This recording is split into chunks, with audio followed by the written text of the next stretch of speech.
What's going on, everybody? It's Joe back from the Acceptable Casualties. It's been a little while. I took a little bit of break from making videos, but I'm back. I should be loading up the channel the next couple weeks with some more content. But right now, first video back, I wanted you guys to take a look at some of this Vallejo thick mud that I picked up, just kind of to do basing and things like that for my models and to kind of give my tanks a little bit more personality on the table. I never used it before. I ended up picking up the Russian mud. It's like a little bit darker mud. And I've only used it so far for these Viking bases. I could pull it up and show you guys right now. And to be honest with you, I don't think I'll ever go back to doing bases another way again. Like, this was like super easy to use. I might do a video coming up to kind of show you guys just like how to apply it and things like that, and how to kind of get like a really good result. There's a really good video on YouTube if you look it up as well. I do like a little diorama with some of the Vallejo effects for mud, water, and then adding in some other things like foliage and stuff. It's really, really good, and the product's awesome.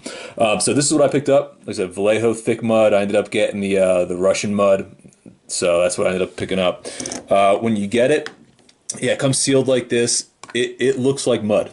I mean, this is what it is. I got the big jar. I think this was like $12 and like $3 to ship it is what I spent on it. But yeah, it comes ready to go, ready to throw it on your base or on your tanks.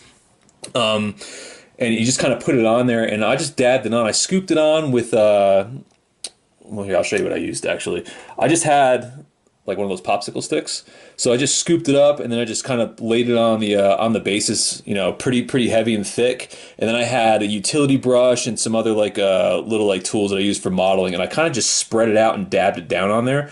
And then I took some grass that I had, some static grass leftover. I think it was actually the leftover grass that I got from the river set from Gale Force 9. So it was like that three-tone river grass. I ended up putting that on there, and you kind of just press it into the mud, mix it up. I had a couple the little like green tufts there, some leftover wood, as you can see, like from the Woodland Scenics like wood base. Kind of just added in there, slopped some mud on top of it, and you kind of just press it in and put it together. You can use, like I said, that wide utility brush, like something along that, or something that'll be able to press into the mud but not necessarily leave like streaks. And I just threw that on there, and it comes out awesome, super easy to work with. I haven't used it on tanks yet, so that's going to be like my next project to throw together, and then I'll put up a video to show you guys that too. But like I said, man, I don't think I'll go back to ever painting a base or anything like that. If I'm going for like, you know, these earth effects, like where there's like mud or grass. I know they have them for sand as well. There's a whole bunch of different ones. And like I said, for $10, and this is what, like this is a 200 milliliter jar right here. Man, I don't even know how many models you can get out of here, whether you're using like 25 mil bases. Like, this is my Warlord for Saga. So most bases are like half the size of that. This is like one of the big ones. I think it's like the 40. I think it's a 40 mil base. So yeah, this huge jar here, like I said, it's like, I think 11 or $12 I found it for, plus shipping. They also make a smaller one, which is a 40 milliliter one. If you only have like, you know, small stuff to do or anything like that, they make it in a smaller jar, which is, I think, like $6 or something. It just depends on where you shop for it online, but it's cheap.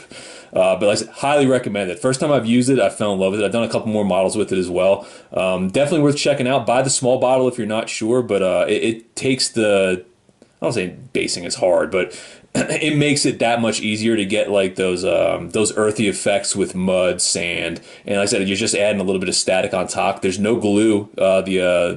The mud actually works as the binder, and it'll grab on all that grass, even the tufts and those wood pieces I showed you guys before. It just sticks to it once that acrylic hardens. And the mud ones, they actually have almost like a like gloss finish to it, so they still retain that wet look. So I like it a lot. Check it out. If you guys got any questions, just feel free to shoot me over a message or something like that. I'll try to get back to you guys and give you guys as much information on it as possible. But yeah, Vallejo thick mud. This is the Russian mud. Awesome stuff, worth checking out. I'll catch you guys later.